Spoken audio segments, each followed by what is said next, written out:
Welcome to Ho Chi Minh City. We are very fortunate to be joined by the Secretary of State, who is going to give us an update on the President's visit after day 2 of 3 here in Vietnam. He's also going to offer some personal reflections on what this trip has meant in the progress we've seen in the years since you've led this effort a few decades ago. So I'm going to turn it over to Secretary Kerry. He'll have time for just a few questions, and then Ben and I we'll stick around for a few extra questions. Eric, thank you very much. Sorry to sidetrack there for a minute.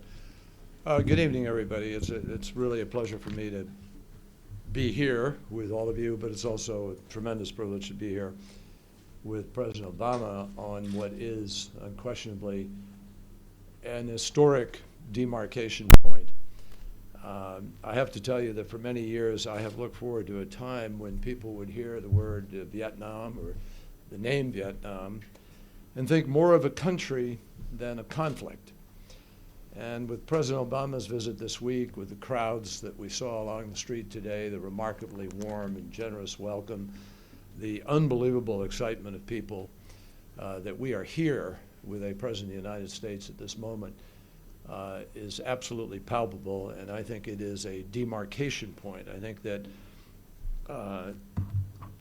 clearly we will never fail to honor the sacrifice of those who fought here and of what their dreams were for this country. But I think one can say genuinely, definitively, without failing to honor past service, that we have reached a very new point in our relationship now.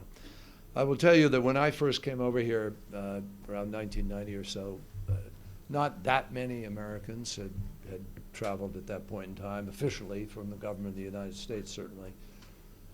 And in Hanoi, there literally were very few cars. None of the street lights worked. People were still in black pajamas. There was a law that said they couldn't talk to foreigners. And the embargo was in full force. There were just bicycles, massive numbers of bicycles and people riding to work. Very few hotels in the city. I stayed in a government guest house. And the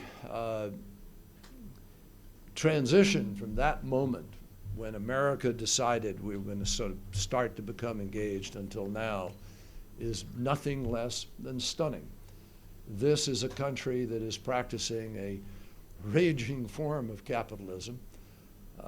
It is engaged, and it has been called the tiger of this region. And I think that by every measure, this is a significant emphasis on the policy of President Obama with respect to the rebalanced Asia. This is a prime example of the way in which the United States has been able to forge a new relationship out of the ashes of war and to create real peace.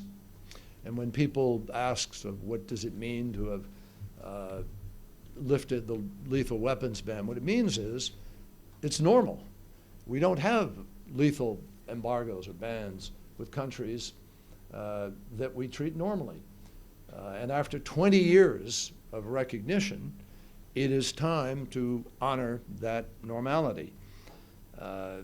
The fact is that it is also a very important decision in terms of making certain that Vietnam has the equipment that it needs in order to be able to defend itself and to stand up as part of ASEAN, as part of a rule of law, a rules-based structure, which is what President Obama has been trying to seek, both in TPP as well as in our overall policy. So this visit and this moment, in my judgment, reaffirms what has been clear for some period of time to many of us. The United States and Vietnam no longer define our relationship by the enmities of a bygone era. Now, I often point out that the young adults of America and Vietnam were both born after normal relations were established 20 years ago. And what was extraordinary to my generation could not be more routine or natural to them. And all you have to do is look at and measure this transformation that has taken place. 20 years ago, there were fewer than 60,000 American visitors to Vietnam on an annual basis. Today, there's nearly 500,000. 20 years ago, bilateral trade in goods was only $450 million. Today, it's more than $45 billion a year. 20 years ago, there were fewer than 800 Vietnamese students studying in the United States. Today, nearly 19,000. And through the Lower Mekong Initiative, a place that I know well, we are working to improve Vietnam's resilience to the effects of climate change, focusing our aid on clean energy and the development of sustainable infrastructure and ecosystem resource management. We're also working together excitingly in the academic arena. And I can't emphasize how key that is in terms of transformational long-term impact of a relationship. The Institute of International Education, Arizona State University, Harvard Medical School, University of Hawaii, all have partnerships with institutions in Vietnam, several involving participation by the private sector. And tomorrow, I will have the privilege of launching the formal launch of Fulbright University Vietnam, which will be a full-fledged, nonprofit, and totally academically free institution. Our two countries are also cooperating on security issues, something that none of us could have imagined 45, 50 years ago. Our Coast Guards and our navies are working together. Vietnam is a partner in America's Global Peace Operations Initiative. In 2014, Vietnam began contributing to UN peace operations in a small way, but with plans to send engineering, medical, and other specialized units in the future. And along with allies and partners, the United States is helping personnel from Vietnam to prepare for those deployments. And one of the things we did in the course of this visit is sign an agreement which will permit the pre-deployment of supplies in the event of emergency. So let me just emphasize that measure this visit alone. Major business agreements, Pratt & Whitney, Boeing, wind energy, the Fulbright University, the Peace Corps coming to Vietnam, the Mekong Delta Initiative, Fulbright University, TPP.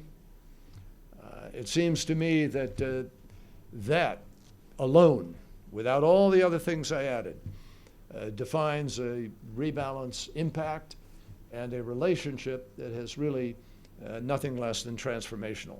Now, there is no question, as the President said earlier today, that our government and the government in Hanoi continue to have differences, obviously. The fact that we are cooperating in all of these other areas doesn't mean there is a sudden erasing of fundamental differences in how we organize our governments, how we deal directly with our citizens. And so, the good news, however, is we're talking about that. We talk about that very directly. We talked about it today. We talked about it yesterday. And today, you saw the President meet with some folks in their civil society, people who represented disabilities, people who represented church, and so forth. That could not have been imagined 20 years ago. That meeting today, while it lacked 3 people that had been invited, and we hoped had been there, was still a remarkably significant meeting because it took place. And that's the first time a President of the United States has sat down with civil society in the capital of this country and talked in an open way as he did today. It is clear that we and Vietnam are engaged today in a way I can tell you that none of us could have imagined during the war.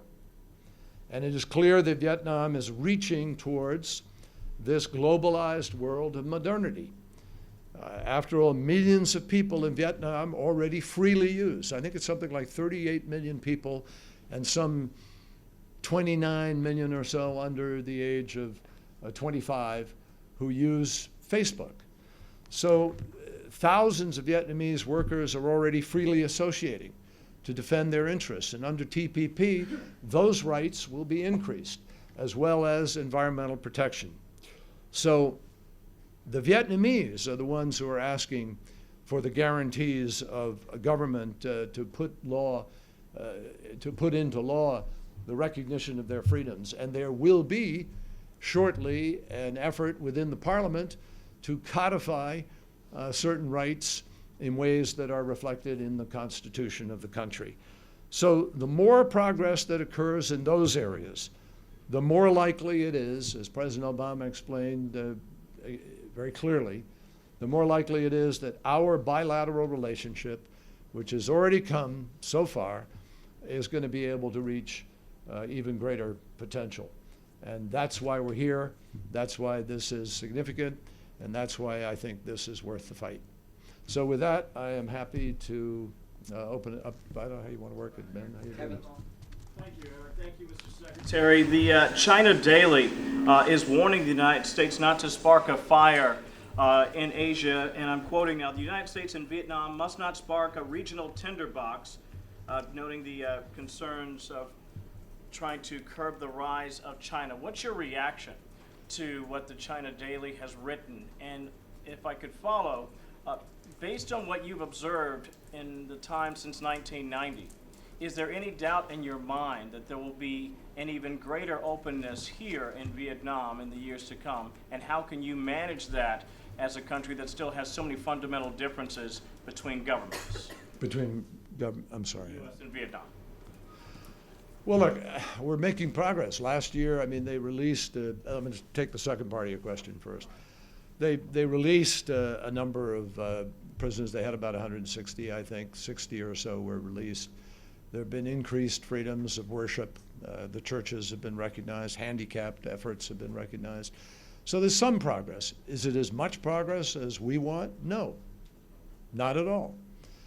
And there is going to be a journey ahead of us while we continue to work on those things. But I really think that's at the center of President Obama's foreign policy. That's what we're doing in Burma. That's what we're doing in Cuba. That's what we're doing in Iraq and in other places, Afghanistan, where transformation is taking place. Folks, I got to tell you, we are impatient by nature, and that's good. We get a lot done in America because we are impatient. But you can't be impatient. You can be impatient, but you've got to also recognize the time it takes for cultural transformation, for generational transformation, for people to be able to learn how to manage and exercise rights and certain freedoms. And it just, we went through that ourselves. I mean, how can we turn away from our own history? It was only in the 1960s when I was in college that we began the battle, or the next evolution of the battle, to have full voting rights in America and full civil rights and to end Jim Crow. That wasn't so long ago in our history for a country that began with the Constitution we began with. So for countries that don't begin with that or don't have any of that tradition, we have to recognize the road that they're on is going to be, a roller coaster ride to some degree.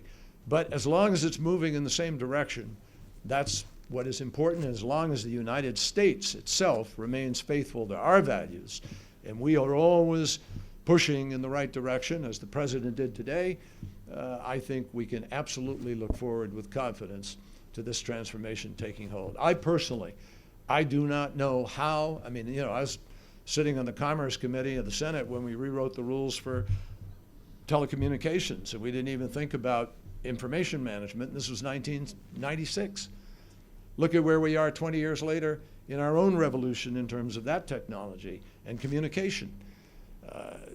I came into a Senate that didn't have an internet, and look at where we are. So life changes, and it will change here because you cannot function in the modern globalized marketplace of today without opening up ultimately and without being able to be competitive in terms of purchase, sales, communications, and so forth.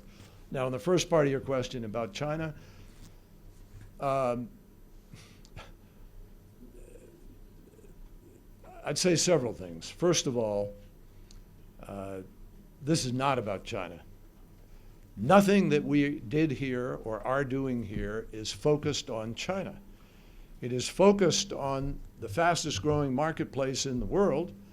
It is focused on a rules-based order that we have consistently, Republican and Democrat president alike, held at the center of our policies. And it is focused on strengthening the ability in this region to be able to promote that rules-based order. Now, part of that rules-based order, frankly, requires the peaceful resolution of the problems of the South China Sea. We have consistently urged in private conversations and public conversation with China that they respect the rule of law and that they engage diplomatically with the countries that are contesting claims and that they not move unilaterally. If you want to point to possibilities of tinderbox and of perhaps igniting something, I would caution China, as President Obama and others have, to not unilaterally move to engage in reclamation activities and militarization of islands and areas that are part of the claims that are in contest today. We don't take a position on those claims. China should note that. We're not saying China is wrong in its claims. We're simply saying resolve it peacefully, resolve it through a rules-based structure. So nothing we've done here is out of the ordinary. We have lifted an embargo which was out of the ordinary. The embargo itself, the lethal arms embargo, was a restraint on normality. Now we have a normal relation, so we lift it. That's very normal, not out of order, and certainly not inflammatory.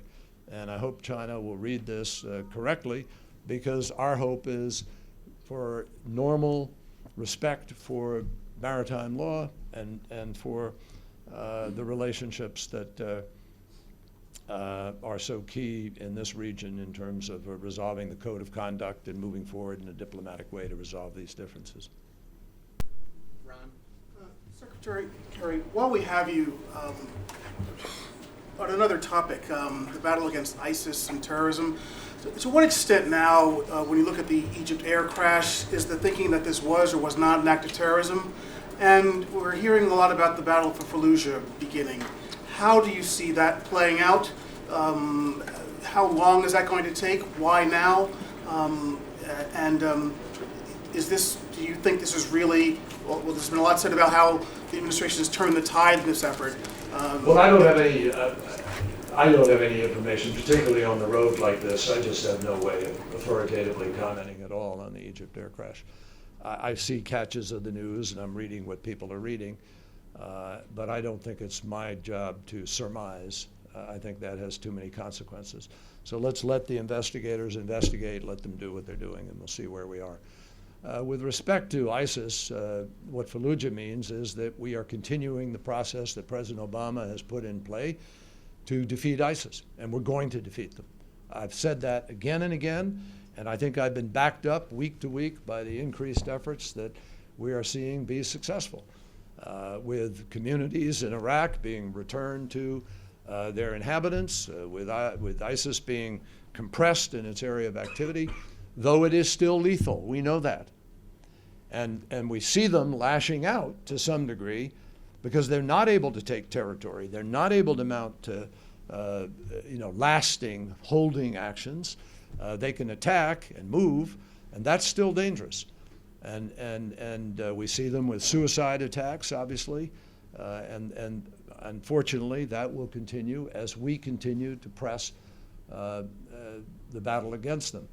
But I think that what Fallujah means is that our generals and our cooperation with the Iraqis and with the full coalition of 66 countries have a clear strategy. They're moving very systematically, and I believe we're making progress. And the President has instructed all of us to try to think about ways in which we could accelerate that for obvious reasons.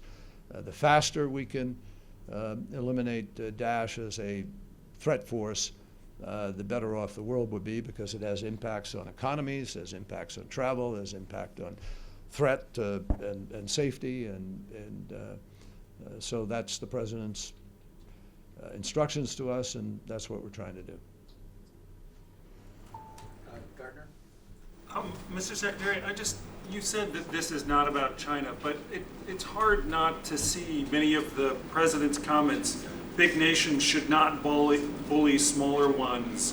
Vietnam is an independent and sovereign nation, and no other nation can impose its will on you. These were all big lines that got a lot of applause today. And they got a lot of applause because the audience clearly understood that the President was talking about China and Vietnam. And so huge parts of this trip are clearly directed at pushing back on China, both in the South China Seas, and the President is going to go into Japan. He's going to talk about proliferation. In this region, the most important proliferation problem is in North Korea, which is Chinese technology gotten through Pakistan. And China has the most leverage in the North Korean situation. So again and again, even TPP is a trade organization that you all have sort of set up without China in the Pacific. So it's hard not to see each one of the things that you're talking about, the speeches that you're making, and even now you're talking about, you immediately pivot to the South China Seas without seeing China being a huge part of this trip.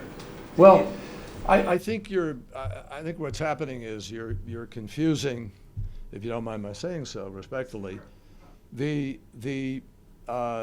focus and the direction of what we're doing versus some of the impact collaterally of what we do. I'd obviously be either misleading you or pretty stupid if I didn't suggest that order in the South China Sea has and encouraging peaceful resolution and making sure that ASEAN is strong doesn't collaterally have an impact on perceptions there. But it's not focused on China. President Obama could not have been more clear. I've said it 100 times, and we mean it. We welcome the rise of a strong China, a China that assumes responsibilities as a global superpower leader and plays out its responsibilities in ways that are helpful. And that means encouraging peace and stability. As long as China is playing by those rules and adopting it, none of this is focused on China. So it's really something we have worked on in our country and stood for since World War II. I mean, we've been working on this rules-based structure, freedom of navigation, codes of conduct, peaceful resolution, diplomatic process. That's the hallmark of American policy for throughout the Cold War and beyond. So it's not specifically focused on China, except obviously there's a collateral impact to the degree China chooses to do X, Y, or Z. And so we're very clear. We encourage China not to be unilaterally militarizing, unilaterally moving, but we're not focused on China. I just can't say it enough. We're focused on this region. And I think the primary threat of the entire region is North Korea, Kim Jong-un, and the proliferation activities of the DPRK. That's the primary threat. It's actually perhaps the lead threat globally with respect to one of the two or three, certainly. I think these guys are going to take over here. I answered more than I thought I was doing, so anyway. Thank you. Good to see you. Thank you very much.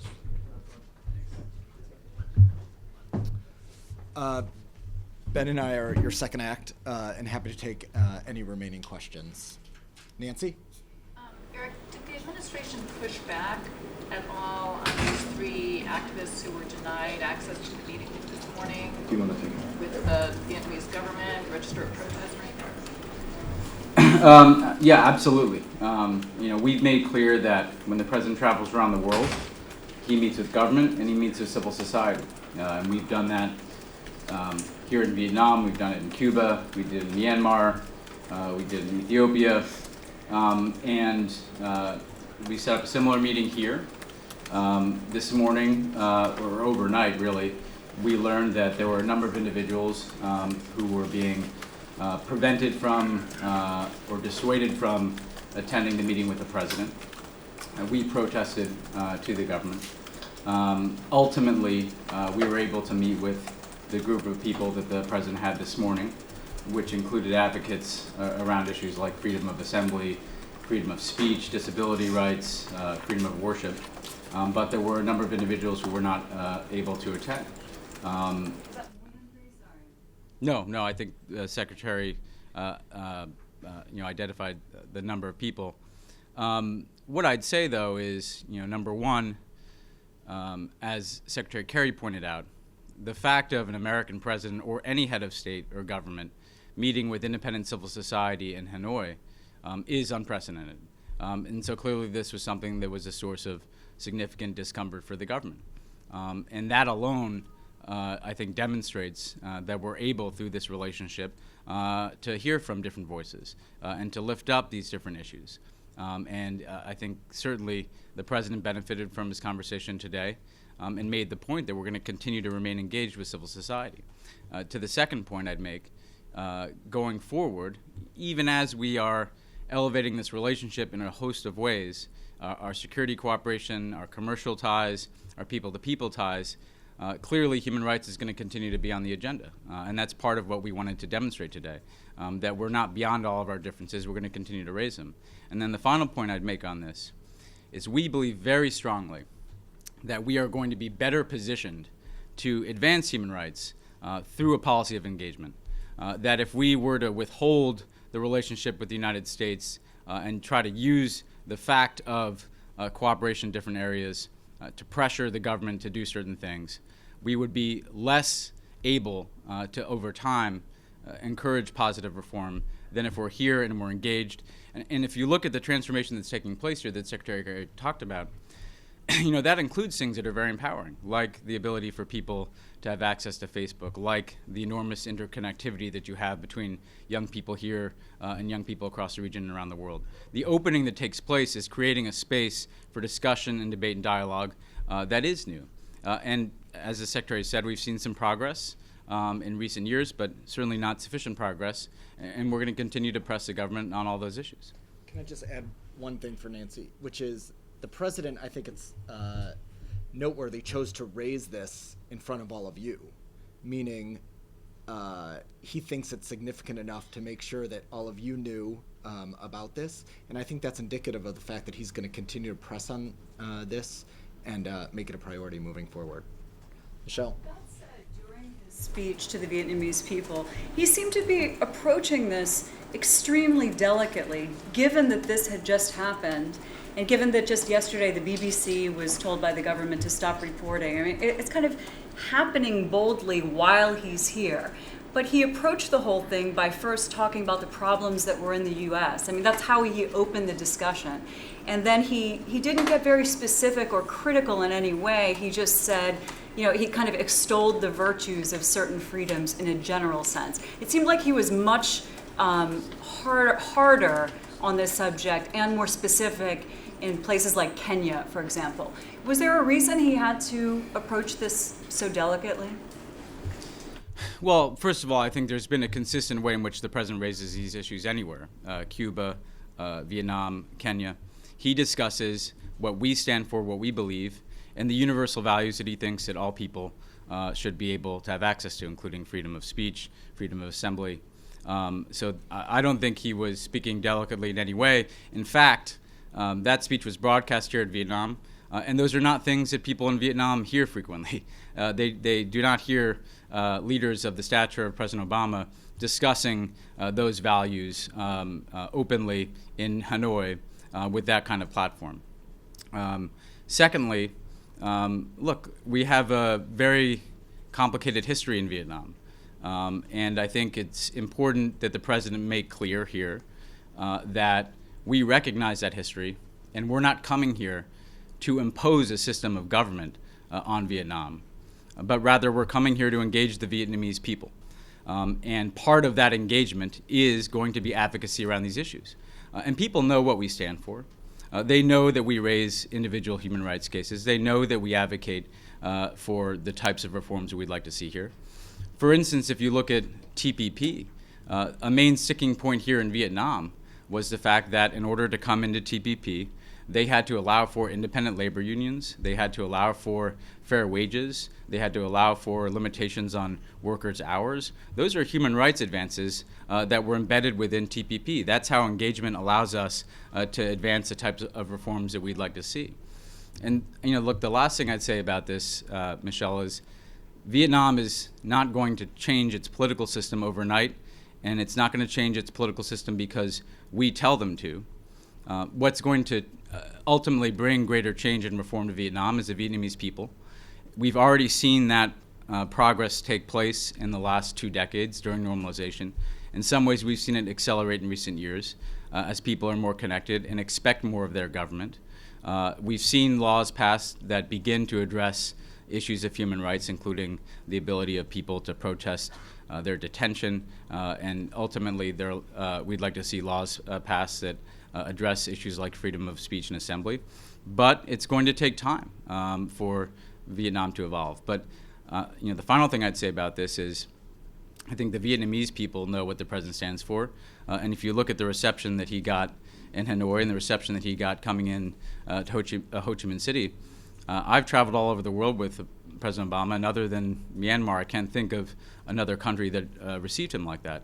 And those are people who know exactly what he stands for, and believe that he's helping the Vietnamese people achieve a better future. Bob? Another question about Navy access here in Vietnam. We just got back from the Philippines and Balikatan exercises, and we have now the ability, and we have access to 5 bases in the Philippines we gave up in 1991. Now we're back in. Another one in the South China Sea. Many of the allies we've got are giving us more access to bases and use for the Navy. What's going to happen in Vietnam? And when and how big?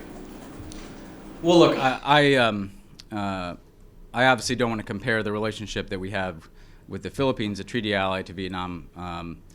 What I would say is we are deepening our cooperation with Vietnam in a number of areas. One of those includes maritime security, and having discussions around how we can help enhance their capability with respect to maritime security. We've also had conversations about disaster response and how we can perhaps pre-position certain resources that can make Vietnam more effective in working with other ASEAN partners in responding to natural disasters.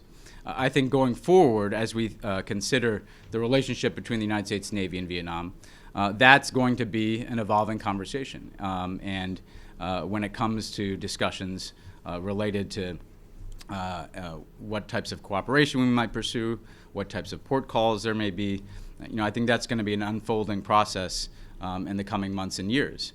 But the fact of the matter is, by deepening our collaboration with Vietnam and with ASEAN, by removing this vestige of the Cold War with the lethal arms ban, we're able to have a conversation with Vietnam like we have with other countries within ASEAN.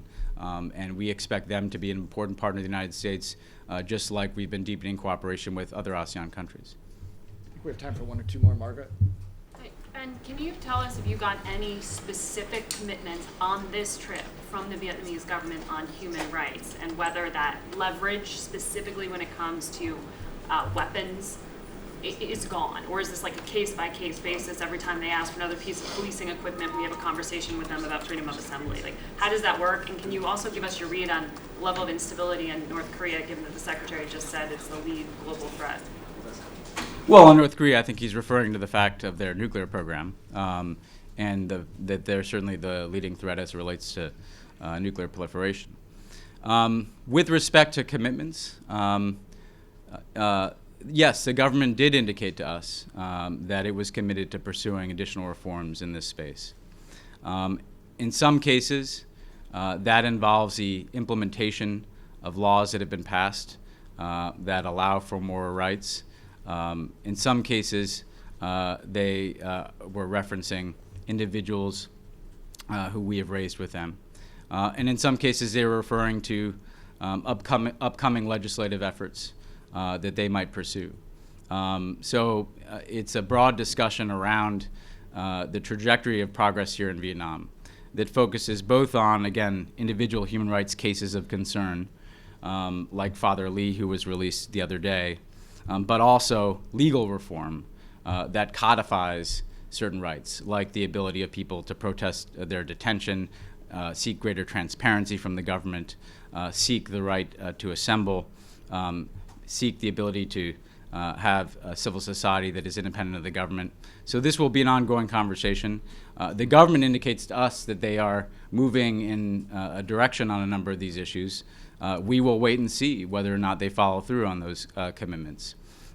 We didn't define this relationship as a strict quid pro quo as it relates to our engagement as against specific steps, but what they certainly understand is the ability of us to cooperate depends upon continued progress on a range of issues.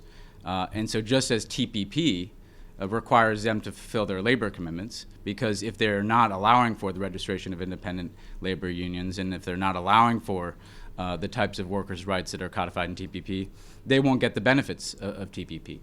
Because TPP is enforceable. So they have to do those things. They have to implement those laws in order to get those protections lifted and have the market access that comes with the agreement.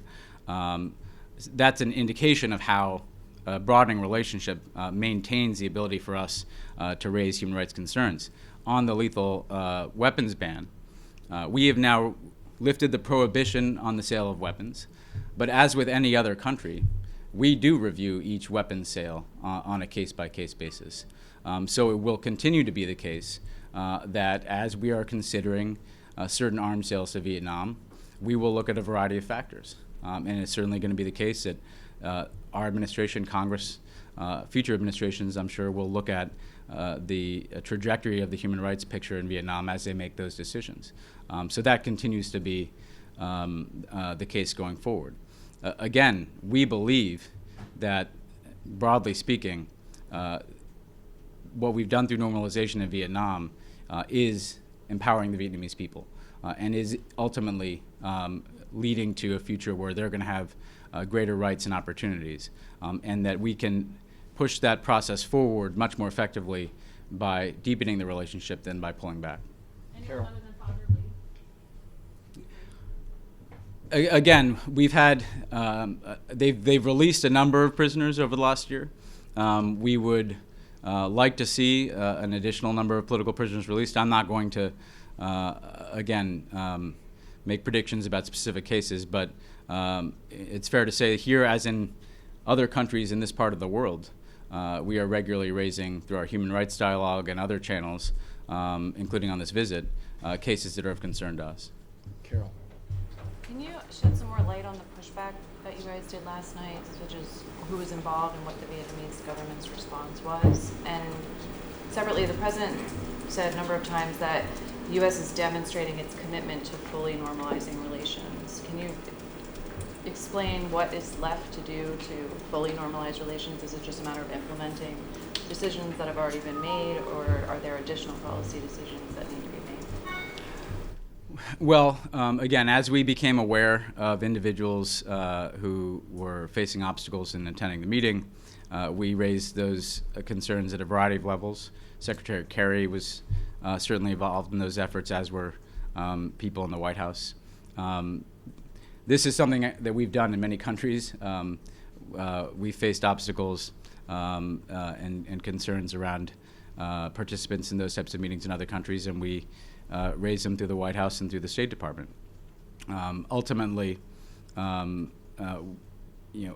we were not able to have every participant at this meeting. But I do want to be very clear that we have to use our engagement as a means of raising these issues. If the president wasn't pursuing this policy, he wouldn't be sitting in Hanoi with a series of civil society and human rights activists talking about these issues and talking about them publicly and giving a speech about it that reached the Vietnamese people. So if we just stayed in Washington and expressed our concerns, we'd never have the opportunity to have that type of conversation. And that's a conversation that has never taken place before in Hanoi, which is precisely why the government was so uncomfortable with it. And we deeply believe, again, that by being engaged, by coming here, we are having a conversation that would not otherwise happen. We are able to hear the voices of those civil society activists. That gives a greater platform to their ideas, just as we're able to engage with and hear the ideas of the government. And I think if you look at the Vietnamese people, again, if our focus is on how are we helping the Vietnamese people, there are few countries in the world where the United States is as highly regarded as here in Vietnam. You see that in every public opinion survey. You see it on the streets here today. I think that is a testament to the fact that the Vietnamese people believe this relationship benefits them. Can you just say, do you know what it was that they did to these three people? Were they physically arrested, hauled off, and taken to jail, put under house arrest, or warned? And to the best of your knowledge now, are they free to move about? So there are, look, Matt, I would just say that, there are a variety of ways in which governments seek to make clear to people that they shouldn't attend a certain meeting. I personally am not, familiar enough with each individual case, I think, to be able to give an accurate rendering that I know to be completely true. What we do know is that using a variety of different methods, a number of people felt either prevented from or uncomfortable attending the meeting. And President Obama volunteered that to the press because he wanted people to know that not everybody who was invited was able to attend. We will certainly be following up and have followed up to make sure that all of those individuals are free and are not being in any way subject to any punishment. I think that that's something that our embassy does on a regular basis. These are individuals who are regular sources of information to not just the United States, but to advocates on these issues around the world. They're the ones who have the courage, frankly, to take those positions. They're the ones who assume the hardship of staking out positions that may put them on the other side of the government here. But what our commitment is number one, that we're going to engage them just as we engage the government as part of normalization. Number two, we're going to continue to raise these issues privately with the government. And number three, that President Obama discusses these issues publicly as well. And look, the public engagement that we have here should not be underestimated. When you talk about a Fulbright University opening, it's the first independently accredited university that has, the ability to exercise freedom of academic pursuits that is not subject to government restrictions. When you talk about our exchange programs, that's connecting people from Vietnam to other countries into the United States, and we have 12,000 people participating in that exchange program. So there are all kinds of ways that we are able to demonstrate our commitment to universal values, including advocacy on individual cases. Carol asked about normalizing. Well, look, we have, I think, in many ways, removed many of the vestiges of the past as it relates to Vietnam. The prohibition on lethal arms sales was certainly a vestige of the Cold War. And frankly, the Vietnamese agreement to allow the Peace Corps to come here, I think, demonstrates on their side that they are putting behind a vestige of the Cold War. At the same time, having a normal relationship with another country does not necessarily define the extent to which your partnership develops. So, for instance, we were discussing earlier our military and security cooperation. We are in a nascent stage of that collaboration. As we develop a closer relationship with Vietnam and as we look at all of the different factors in our relationship, I think that will have a bearing on just how close the collaboration is between our militaries on a variety of issues. Similarly, again, as I said on TPP, as they implement their commitments, that will have a direct bearing on how much they are able to benefit from the agreement, assuming it's approved by the respective parliaments and our Congress. So again, we have, I think, removed the barriers to this relationship, but at the same time, we haven't established just how far it can evolve. And at the end of the day, we always have the closest relationships with countries with whom we share broad interests and a shared set of values. And as this relationship evolves, I think we'll see how far it can go. Now, as Secretary Kerry said, if you look at how far it's come in just the last 20 years, it suggests that there's enormous potential here in Vietnam. And look, I know we're spending a lot of time, as we appropriately should be, discussing the very serious differences between our governments. But it is worth stepping back and reflecting on just how extraordinary it is, given the history between our countries, given the war, that you have a U.S. president received as he's been by both the government and people of Vietnam on this trip.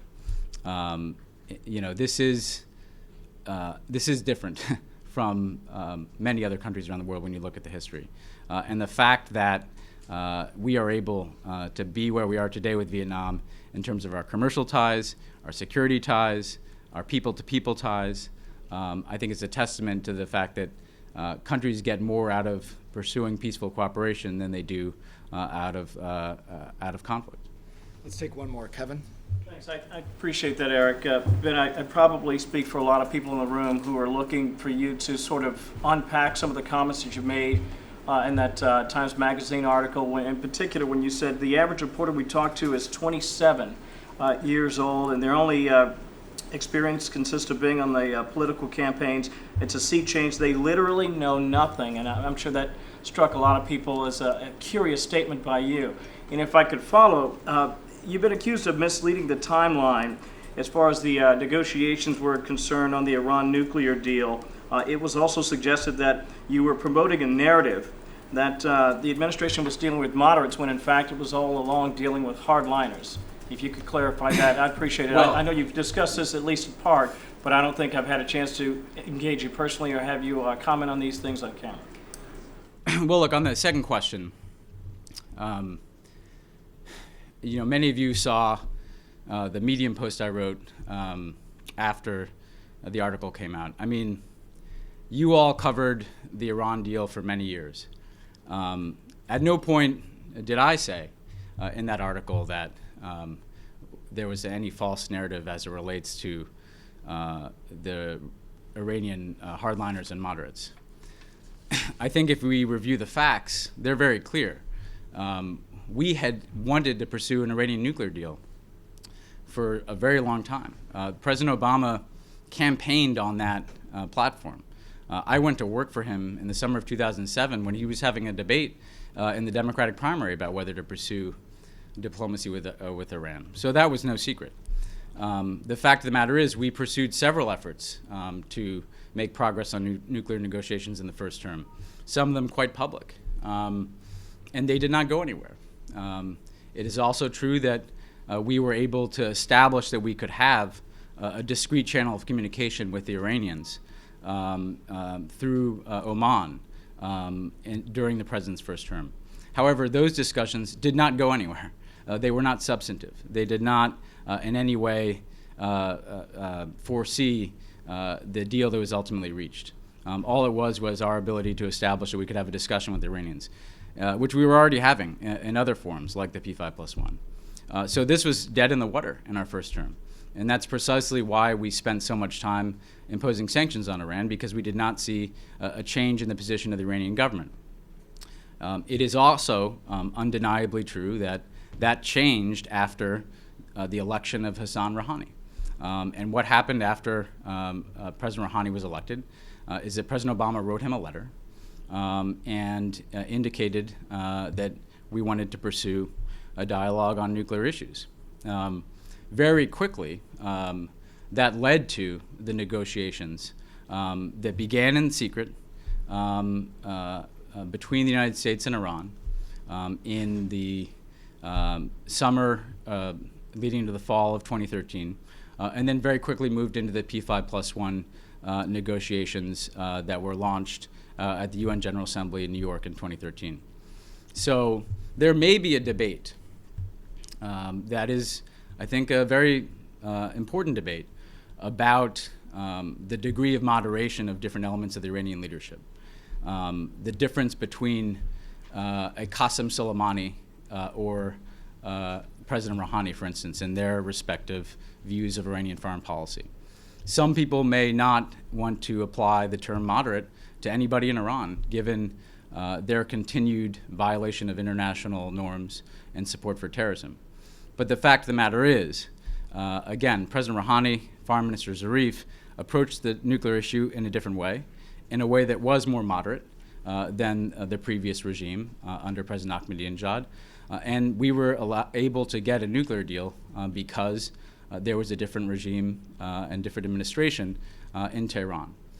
So with respect to the timeline, we have always been absolutely clear about the timeline of our interest in an Iranian nuclear deal and how it unfolded.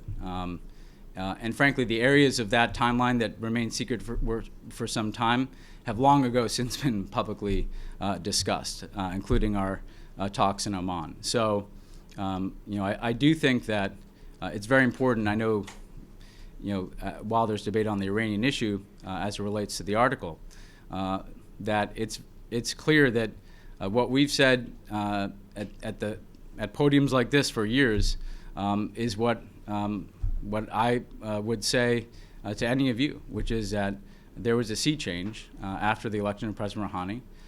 That doesn't mean that we agree with everything that he does. There continue to be ballistic missile launches. There continues to be support for terrorism. There continue to be threats to Israel. But on the specific question of the nuclear deal, we did have an administration under President Rouhani that was different from the administration of President Ahmadinejad. And I think that, again, there's just anybody who's covered this issue and looked at it closely would find that to be the case, irrespective of other views of Iranian actions or U.S. policy. On the first question, all I'd say is, look, I've been doing this job for over 7 years. I've been working with some of you for that entire time or part of that time. I think that you all know how much I take seriously our responsibility to engage with you and to try to communicate our policies on very complicated and difficult issues. So I don't want to take bits of quotes that were pulled out of different places and get into a media commentary here. I addressed this the other day, and I'll say something similar here today, which is simply that I think those of you who have worked with me know how much I respect the role of the media in what we do, how much, even if I might disagree with you, I want you to understand where we're coming from and what we're trying to accomplish. And frankly, how much I enjoy, being on trips just like this and talking about issues like this remarkable transformation in our relationship with Vietnam. So again, I just think that the people who know me and who've worked with me know exactly how I approach these issues, how I think about my responsibilities and my engagement with you. It's something that I really have enjoyed for the last 7.5 years and will enjoy doing for the next several months. Thank you. We have to go. Look, again, I'm not gonna parse quotes. Again, I'm telling you, I think I have a body of experience that you all are familiar with, and you can make your judgments based on that body of experience. Thank you.